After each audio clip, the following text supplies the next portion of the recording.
Assalamualaikum warahmatullahi wabarakatuh.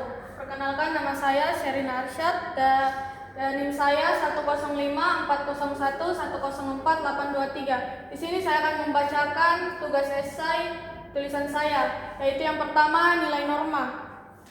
Menurut saya, nilai merupakan keyakinan atau pegangan yang membuat seseorang percaya diri untuk menentukan pilihannya sesuai dengan barometer atau ukuran perbuatan dan kemauannya sendiri. Nah, menurut Kosasi, Jahiri, Kuperman, dan Gordon Allport tahun 1985, nilai adalah keyakinan yang membuat seseorang bertindak atas dasar pilihannya sendiri. Nilai juga patokan normatif yang mempengaruhi manusia dalam menentukan pilihannya di antara cara-cara tindakan alternatif. Nilai atau value itu lebih tinggi daripada norma dan moral. Adapun nilai itu sendiri merupakan keyakinan atau belief yang sudah menjadi milik diri dan akan menjadi barometer perbuatan dan kemauan atau action and the will seseorang. Nah, nilai moral adalah nilai yang berkaitan dengan ukuran baik dan buruk perilaku manusia dalam kehidupan sehari-hari. Nilai moral akan menjadi pedoman seseorang dalam bersikap, bertindak, dan mengambil keputusan agar sesuai dengan norma yang berlaku di masyarakat. Nah, sumbernya dari Kosasi A tahun 2015, konsep pendidikan nilai Journal of Seminal Information and Modeling. Yang kedua, kebangkitan nasional.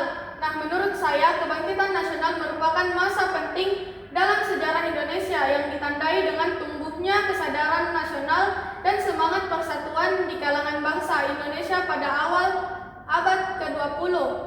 Nah, menurut Taufik Abdullah, Georgie M.C. Turnan menyatakan bahwa kebangkitan nasional adalah proses lahirnya kesadaran kolektif sebagai bangsa Indonesia.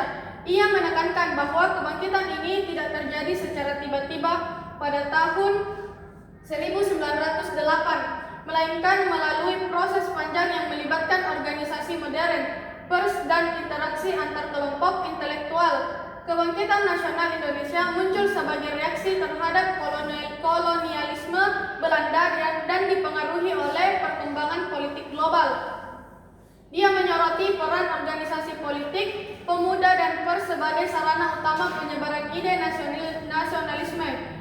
Nah, sumbernya berasal dari The Contribution of Youth and the Women's Movements to the Indonesian National Awakening. Nah, yang ketiga, Sumpah Pemuda. Sumpah Pemuda merupakan peristiwa histori yang menjadi puncak kesadaran nasional bangsa Indonesia pada masa pergerakan nasional. Menurut Sartono Kartodirjo dan Anhar Gonggong menjelaskan bahwa Sumpah Pemuda adalah bagian penting dari pergerakan nasional modern karena menunjukkan perubahan orientasi perjuangan dari yang bersifat kedaerahan menuju kesadaran nasional yang berdasarkan persatuan. Memandang Sumpah Pemuda sebagai tonggak penting dalam sejarah integritas bangsa, mereka menekankan bahwa peristiwa ini memperlihatkan kedewasaan politik pemuda Indonesia dalam menempatkan kepentingan bangsa di atas kepentingan kelompok dan daerah. Nah, Sumpah Pemuda merupakan produk kaum inteligensia sebagai penggerak drama nasionalisme Indonesia. Kelompok ini yang menciptakan identitas nasional dan kesadaran kolektif sebagai bangsa.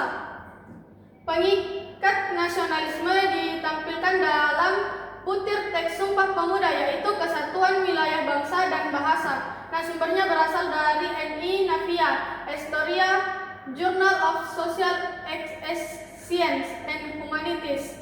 Yang keempat, bela negara. Nah, menurut saya bela negara merupakan sebuah implementasi dari teori kontrak sosial atau teori perjanjian sosial tentang terbentuknya negara. Dalam pandangan para penganut teori kontrak sosial, dinyatakan bahwa negara terbentuk karena keinginan warga negara untuk melindungi hak dan kewajiban dalam kehidupan masyarakat. Menurut Agus Subagio dan Susilo Bambang Yudhoyono, bela negara merupakan suatu konsep yang penting di tengah tantangan global dan ancaman yang dihadapi bangsa Indonesia, baik yang bersifat bersifat militer maupun non-militer. Konsep bela negara diartikan sebagai tanggung jawab seluruh warga negara untuk mempertahankan kedaulatan, keutuhan, dan keselamatan bangsa. Sumbernya dari Agus Subagio, Jakarta, Geraha Ilmu tahun 2014, Akademia Edu. Sekian dari saya. Assalamualaikum warahmatullahi wabarakatuh.